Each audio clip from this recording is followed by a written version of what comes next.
আসসালামু আলাইকুম। সবাই কেমন আছেন? আশা করছি সবাই ভালো আছেন। যে যেখান থেকে দেখছেন আলহামদুলিল্লাহ আমিও ভালো আছি। মিনি কিচেনে আপনাদের জানাচ্ছি স্বাগতম। আজকে আমি খুব মজাদার একটা রেসিপি বানিয়ে দেখাবো, আশা করছি সবার ভালো লাগবে। আমি আজকে আমের পুডিং বানাবো। আমি এখানে 3টি আম নিয়ে নিয়েছি, 1/4 কাপ চিনি নিয়ে নিয়েছি। এটাকে আমি ভালোভাবে ব্লেন্ড করে নেব। আমি ব্লেন্ডার জারে এখন আমগুলোকে ঢেলে নেব।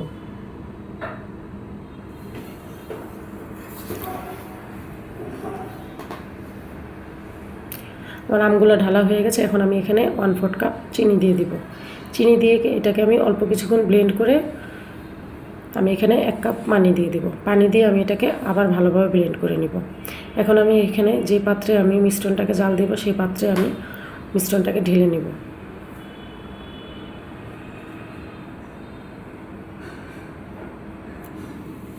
এখন আমি এখানে 1 চামচ আগার আগার পাউডার দিয়ে দেব।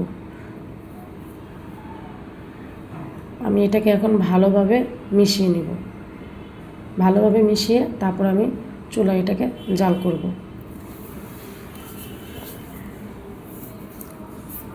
আমার মিশানো প্রায় হয়ে গেছে। এখন আমি এটাকে চুলায় দিয়ে দেব। আমার ভালোভাবে জাল করা হয়ে গেছে। আমার মিশ্রণটার বলক চলে এসেছে, প্রায় হয়ে গেছে।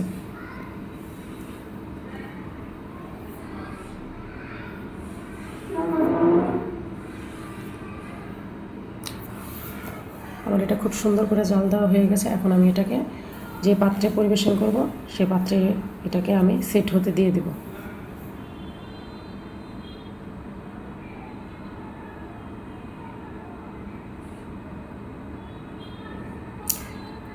এখন আমি আরেকটি পাত্রে দুধ নিয়ে দেবো। আমি এখানে আধা কেজি দুধ নিয়েছি। এখন আমি এখানে 1.5 টেবিল চামচ আগার আগার পাউডার দিয়ে দেব। আমি এখন 1/4 কাপ করে 2বার এখানে চিনি দিয়ে দেব। মিষ্টিটা আপনারা আপনার স্বাদ মতন দেবেন। এখন আমি এখানে 1 টিস্পুন ভ্যানিলা এসেন্স দিয়ে দেব। ভ্যানিলা এসেন্সটা অপশনাল, আপনাদের ভালো না লাগলে আপনারা নাও দিতে পারেন। আমি একটু ঘ্রাণের জন্য দিয়েছি। এখন আমি এটাকে ভালোভাবে মিশিয়ে নিব। ভালোভাবে মিশিয়ে আমি চুলায় জাল করতে বসিয়ে দেব। আমার দুধটার বলক চলে এসেছে।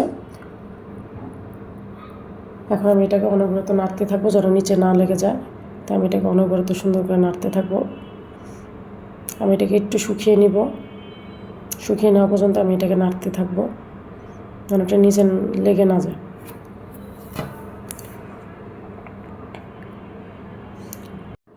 আমার এটা প্রায় জাল করা হয়ে গেছে। এখন আমি এটাকে নামিয়ে ফেলবো। আমি আমগুলো যে পাত্রে সেট হতে দিয়েছিলাম আমি স্লাইস করে কেটে নিয়েছি। আমগুলো ঠিক দেখতে এরকম হয়েছে। এখন আমি এটাকে যে পাত্রে সেট করব সেই পাত্রে সুন্দর করে এটাকে বিছিয়ে দিব। এখন আমি দুধের মিশ্রণটাকে ঢেলে দিব। দুধের মিশ্রণটা ঢালা হলে আমি বাকি আমের যে স্লাইসগুলো ছিল সেগুলো আমি আবার এটার সাথে অ্যাড করে দেব। আমার পুডিংটা সেট হয়ে গেছে। এখন আমি এটাকে পরিবেশন করব। আশা করছি আমার রেসিপিটি আপনাদের সবার ভালো লেগেছে। আমার রেসিপিটি যদি আপনাদের ভালো লাগে আমাকে লাইক কমেন্ট শেয়ার করে আমার পাশে থাকবেন। আমার চ্যানেলে যে আমাকে সাবস্ক্রাইব করে দিবেন। এখন আমি পুডিংটাকে কেটে নিব, কেটে পরিবেশন করব। পুডিংটা খেতে মাশাআল্লাহ অনেক মজা হয়েছে। আপনারা সবাই বাসায় ট্রাই করবেন। রেসিপিটি কেমন লেগেছে কমেন্টে আমাকে জানাবেন। সবাই আমার জন্য দোয়া করবেন। আসসালামু আলাইকুম।